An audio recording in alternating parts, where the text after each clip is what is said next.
2019, j'ai appris que j'avais la maladie de Charcot. Et à ce moment-là, ma vie est complètement basculée. Pour les gens qui sont pris avec cette condition-là, le mieux qu'on peut avoir comme traitement chiropratique, la physiothérapie, de l'ostéopathie, de la massothérapie, de l'acupuncture, on serait juste dans le soulagement d'attitude. Sclérose latérale amyotrophique, c'est une maladie neurodégénérative des muscles pour arrêter de fonctionner petit à petit. Si elle a un respirateur artificiel, c'est que je me doute que les muscles qui contribuent dans la respiration ne fonctionnent plus. Le jour où ça va atteindre le cœur et les muscles cardiaques, ben ça va probablement être le décès. J'avais des gènes quand je marchais de temps en temps. J'ai senti que monter des escaliers, par exemple dans le métro, c'était plus difficile pendant les cours de yoga. Pour les colis, mais t'es plus trop là. On aurait pu consulter avec notre médecin, notre professionnel de la santé. On n'aurait pas nécessairement été capable de mettre une étiquette sur les symptômes parce que beaucoup de gens vont vivre avec des fatigues qui peuvent durer pendant une semaine ou deux parce qu'on est surchargé mécaniquement, on est surchargé émotionnellement, puis là on a moins d'endurance, plus de fatigue. Elle, là, elle disait qu'elle a moins de balance, c'était plus difficile de monter les marches depuis un certain temps. C'est tous des symptômes qui peuvent être complètement bénins, mais ça pourrait aussi être des signes et symptômes annonciateurs d'une condition plus grave. C'est rien, c'est parce que je suis fatiguée, je suis stressée. Quand je suis allée voir mon médecin, elle a fait le test, elle tape le genou avec un petit marteau. Et à ce moment-là, elle a vu que j'avais pas de réflexe, en fait. Donc, elle me réfère. Ouais, ça, c'est plus grave. Pour ça, quand la clinique, quand on voit un chiropraticien, un physiothérapeute, les réflexes, c'est important parce que ça nous aide à écarter des diagnostics différentiels plus graves. Si on a de la difficulté à avoir des réflexes, puis en plus, on a un historique parce qu'on perd progressivement de la force musculaire, qu'on a moins d'équilibre, ben, tout ça mis en place, ben, ça nous fait un tableau là, de diagnostics différentiels qui va être peut-être plus détaillé que si on n'aurait pas fait tous ces tests-là de diagnostic. Tu m'as regardé vraiment comme j'étais en train de cacher son temps. Que j'avais rien à faire là-bas. Mais elle m'a dit en fait, on va quand même faire un test qui s'appelle l'EMG, de l'électromyogramme. Et c'était à ce moment-là, en faisant cet examen, qu'on a vu qu'il y avait un problème avec mes muscles.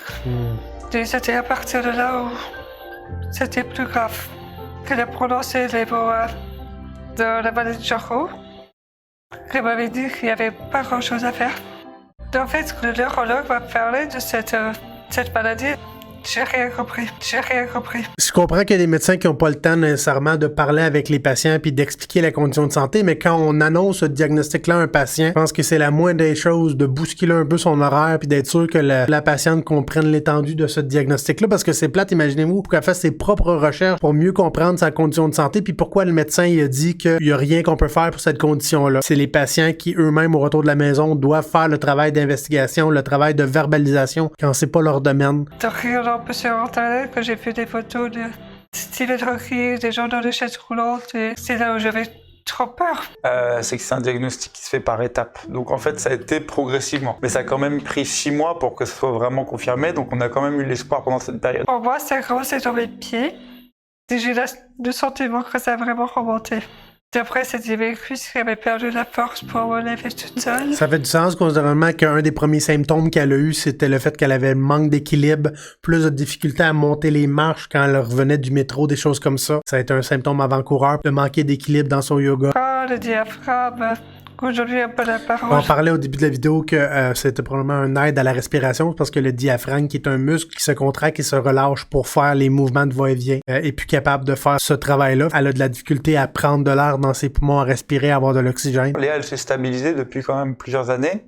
Et au moins, on arrive à avoir une vie plus ou moins normale parce qu'on sait à quoi s'attendre et qu'on a réussi à s'organiser par rapport à ça. On écoute cette vidéo-là parce qu'il y a quelqu'un dans le live sur TikTok qui m'a demandé traitement, massage pour soulager les gens pris avec cette condition-là. Ça va super bien, Pat. Les gens comme cette patiente-là peuvent avoir des inconforts dans le dos, dans le cou, en lien avec la chaise, tout ça. Mais tu sais, on traiterait juste l'inconfort ou la douleur parce que ça lui fait du bien. Si elle sent le besoin de consulter avec un thérapeute pour la soulager, tant mieux, mais ça serait juste pour soulager des inconforts. On n'a pas de thérapie pour cette maladie-là. On va trouver des traitements, mais il faut l'argent pour que ça arrive plus vite. Et je comprends que la recherche, c'est long.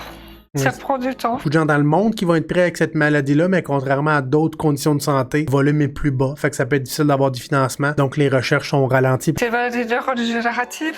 C'est énormément. C'est de plus en plus.